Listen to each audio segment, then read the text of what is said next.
O grande problema é que ele começou bem e terminou mal. Existem pessoas que começam assim.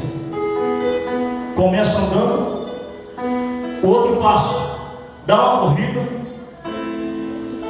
mas vai de acordo com aquilo que Jesus proporcionar para ti. Não dá um passo além daquilo que Deus vai mandar você dar, porque senão vai. Diz o texto em que Salomão estava observando.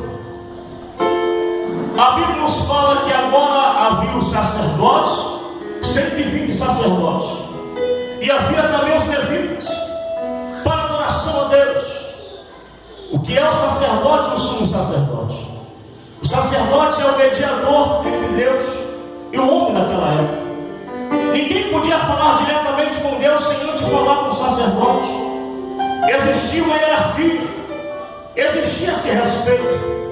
Por mais que algumas pessoas já estavam entre o povo, que talvez soubessem mais do que os sacerdotes que ali estavam, até mesmo mediante lei, mas eles já estavam observando: olha, eu posso até pensar que sei mais do que o sacerdote, mas o lugar de sacerdote foi dado para ele, não para mim. Então eu tenho que observar, eu tenho que aprender com isso.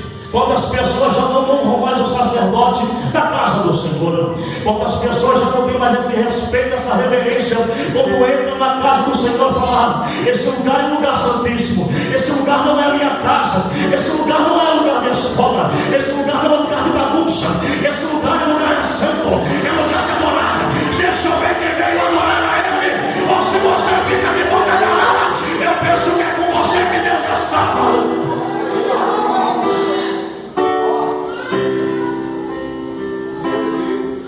Salomão sabia que ele era sábio, mas tem pessoas também especializadas no mencionar.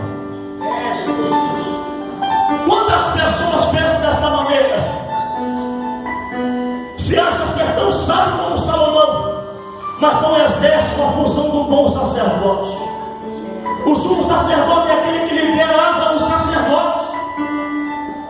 Quantas pessoas nós estão vivenciando um momento difícil?